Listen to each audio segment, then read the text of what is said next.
Hello, this is the Saya. I'm bringing you a different kind of video today. Today is my thoughts, my imagination running me going, thinking, well, Freddy at the moment, he's okay, but his add-ons frankly just sucked. Now, I have not included any add-ons in this idea for Freddy Rework, because honestly, that would take a shit ton of time.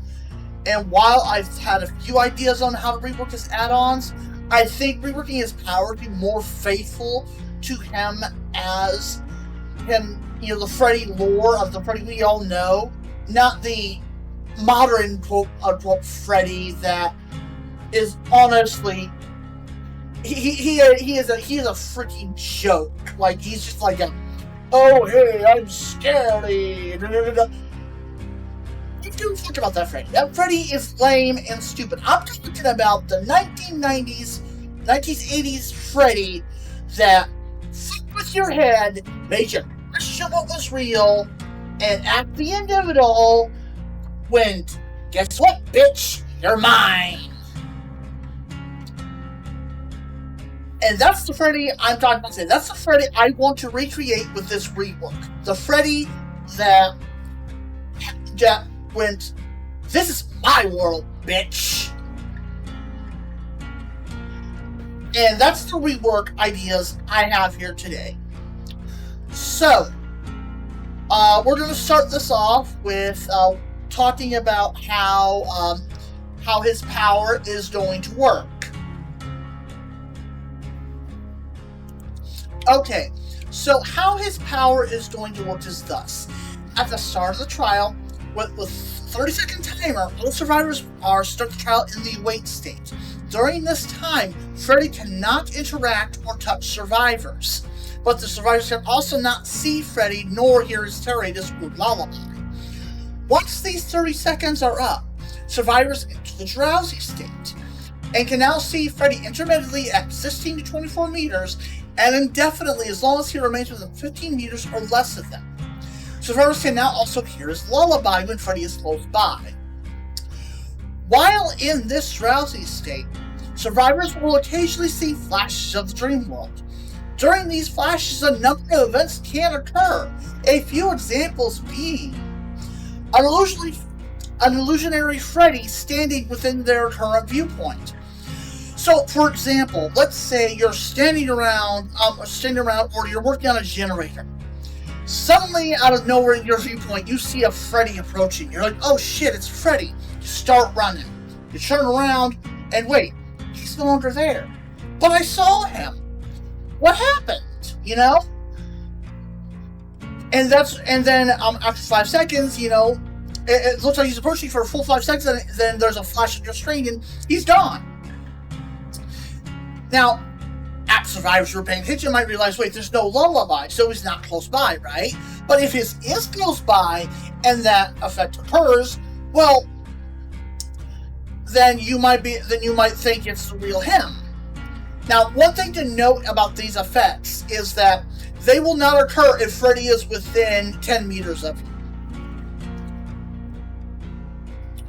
Well, sorry. Certain effects won't occur if Freddy's within 10 meters of you. So, second effect. An object or generator they are working on suddenly starts spurting blood out of nowhere as if it's been damaged. And you go, wait, what happened? Did a survivor get down with surge? You check your UI. There's no indication. Nobody's been downed. That's yet another effect of the dream world. It makes you question what is real and what isn't. And that's what I thought was really neat when I thought about that.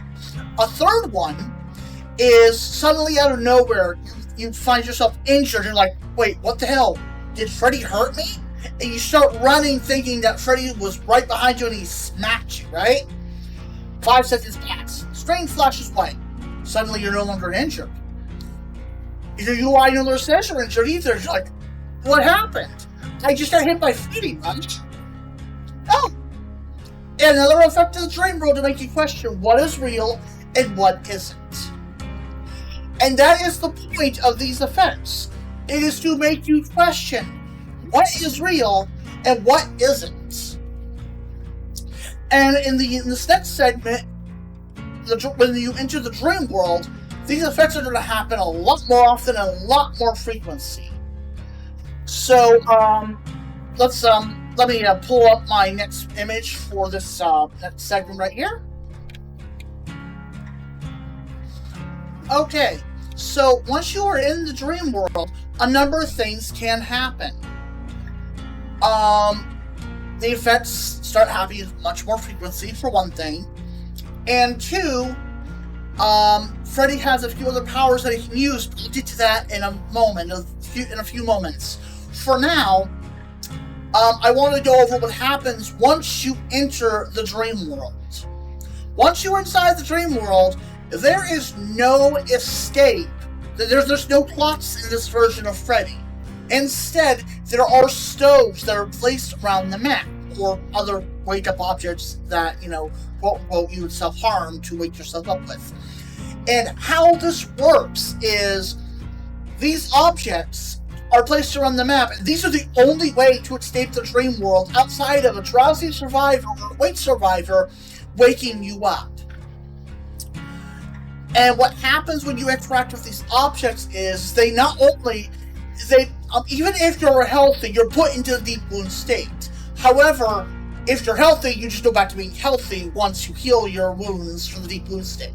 Point being is these dream world effects, these dream world stoves are, you remember from the movies, okay, how one of the victims ran to a stove because Freddy was impersonating her abusive father. And she went to a stove, turned it on, and burned her wrist to wake herself up. That was the inspiration behind this idea. You as the survivors, the only way you can wake yourself up as a family student and put yourself in excruciating, self-inflicted pain that snaps you awake. And that is how this effect would work. You have to injure yourself, and what you do, you're put into the deep wound state. And what happens is once you're due, you're given a barely escaped effect. This also puts you into the awake state for 30 seconds. So Freddy can no longer interact with you, but you can no longer see him either for these 30 seconds. So yeah, and you're also put into the awake state when you are hooked. So you can't see Freddy, or he can't touch you while that happens. You're also remain in the awake state indefinitely while you're in the hook. So there's no way for survivors, for Freddy to come after you immediately after you're unhooked and hit you again. Because you've got a full 30 seconds of freedom to do whatever, get healed, whatever. That is the strength of, now Freddy can still hit the survivors who are trying to heal you. So unless you've got a med kit or a perk that'll heal you,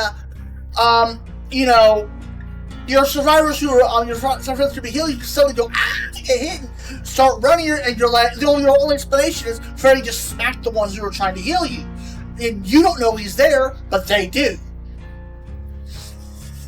So yeah, it leads to some real interesting moments, like you're being healed by survivors, like, okay, and suddenly they start hitting, they get hit and running, or they get down, and you're like, oh damn it must be Freddy. You can't see or hear him, but he just got them down. And yeah, that is how that works when you're in the dream world. There is no escape outside of a drowsy survivor waking you up, or you self-inflicting harm on yourself as a bird to wake yourself up. And each time you do this, you get an additional stack of barely escaped. And I'm going to go into detail on that in a moment. So give me a moment here to pull up that image for you. Alright, so about barely escaped. How this works is once you wake yourself up, and this is only if you wake yourself up with one of the stoves. Not if another survivor wakes you up.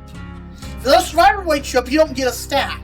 So this encourages your fellow survivors who are currently in the drowsy state to try and bring you back, wake you up from the dream world, put you and wake you up.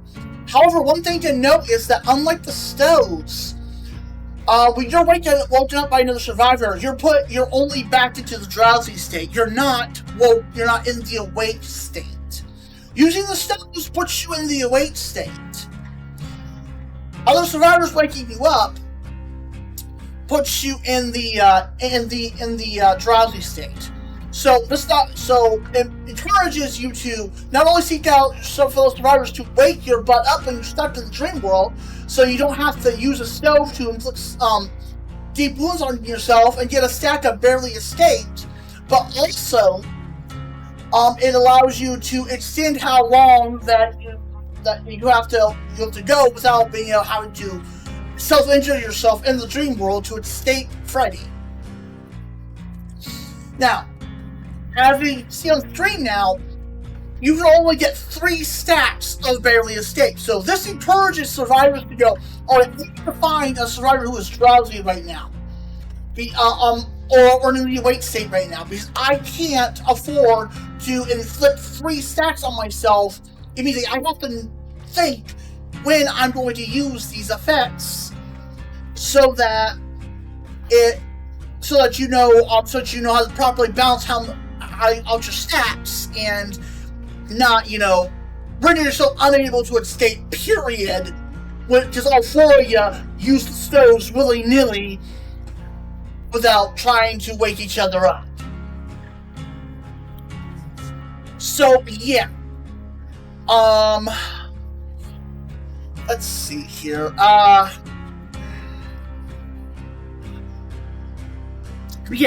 is what that encourages you to do. So that is another part of Freddy's power.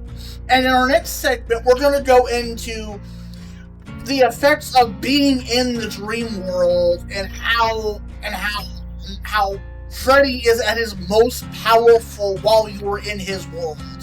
As I said earlier, it's not a matter of dream world. It's a matter of you're in my world, bitch. And that is the core of how it's supposed to work for Freddy. So let me pull that one up now. Okay, so while in the dream world, you are stuck there, and all the effects happening to you happen at a far more frequency. They happen more often than they would when you're in the drowsy state. For example, when you're or a good example is for when you're in the drowsy state, they only happen like every 10 to 15 seconds, right? In the dream world, they happen every 5 to 10 seconds at random intervals. Now, granted, Freddy also has other powers while you were stuck in the dream world that he can use even while you're not in the dream world, but still, these are most effective for him to use while you're in the dream world and he's chasing you. In my rework, Freddy has the ability to do locker and generator teleportation. Unlike before, in the current version of him, where he gives a hand-out indication that he's currently teleporting, there is no indicator of him teleporting here. The only indication that you have that Freddy has teleported to a locker or a generator is that it will be bleeding as if it will be bleeding from out of it subtly. So if you see a generator or a locker that looks like it's bleeding from like parts of it, Freddy's in there. But that said, getting on to his power and how it works is he can teleport. Freddy, in this version, Freddy can teleport to lockers or generators. And when he does, he can stand there indefinitely for as long as he wants. And while he is standing there, he has no lullaby, no terror radius. He is undetectable.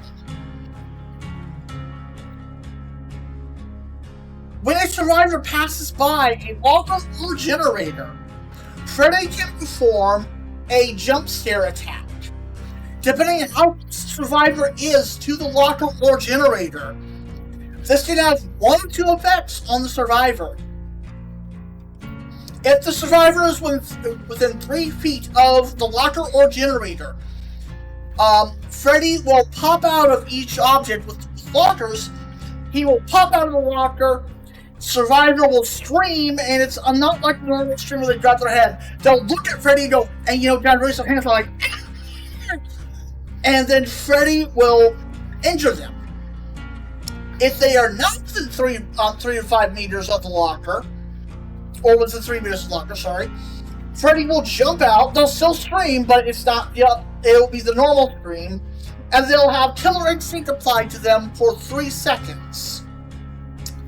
Freddy can also not jump out immediately during this time, so it encourages Freddy players to time their jump scares properly to try and get them. Note that if Freddy jumps out of a locker and no survivor's there, he does not perform the jump scare. Therefore, he can immediately move after jumping out of the locker. But if the survivor is in a locker, is near the locker, when he jumps out, he performs one of those 2 effects. The same applies to generators. When you do a survivor on a generator, Freddy explodes out of the top of the generator up to his waist. The survivor screams, and he injures them. And then he leaps out of the generator the rest of the way as normal as he would. If the survivor is not, within 3 meters, basically not working on the generator, he'll still scare them, and it'll be like with the locker jump scare, and they'll get killer instinct applied to them. And that is how his power would work in normal gameplay. Now, I bet you're thinking here, that's all good and great, but what about in-game collapse? Freddy is at its weakest then, because survivors are no longer going to be running around most pallet loops. So, even if I use dream pallets or dream snares, I'm at my weakest at that time. Well, I thought of that too. And I'm going to pull that image up now, so give me a moment here. Alrighty then, so we now have Freddy and his abilities with in-game collapse. Granted, these can only take effect. Freddy can only use this last-ditch power once the last generator has been fixed and the exit gates are powered. So Freddy can't just willy-nilly make a generator latch vanish or whatnot, okay? But that said, Freddy has one last trick up his sleeve he can use once the generators are powered. He can make one of the exit gate switches vanish. And I'm not talking about, well, it's still there, but you can't see it. No, it is literally poofed out of existence. While also, I don't know if I'm gonna make that a stipulation or not, but I thought of this as I was recording this. If you're in the dream world, this would be the case. But I think if you're outside of the dream world, you can still interact with it. I think that would be a good counterbalance to this power, because this last-ditch ability of Freddy's is a little overpowered now that I think about it. Being able to make a generator switch vanish is kind of overpowered, so I think the stipulation would be you have to be in the dream world, asleep, for it to apply. If you're in the awake state, then fine, you can interact with the switch just fine, assuming no other perks are in play. That said, this only affects one exit gate. So that means if all survivors are stuck in the dream world, Freddy can make one exit gate switch vanish and make it so that survivors have no choice but to go to the other one or wait out the 30 seconds. So that gives Freddy a better advantage in an otherwise situation where he's at his weakest. And I feel like that would work out pretty well. That said, as it says on the screen, once this 30 seconds are up, Freddy and survivors are all yanked out of the dream world. And all Freddy gets is a pathetic 4.8 movement speed boost. This is to compensate for the fact that he no longer has dream world powers. Because if you just yanked Freddy out of the dream world and said, you're a basic bitch and one killer now nothing, that would just suck. That'd be even worse than what he is now in In-Game Collapse. So I figured giving him a movement speed boost would, be sort of compensation for your last desperation to try and get those survivors as Freddy.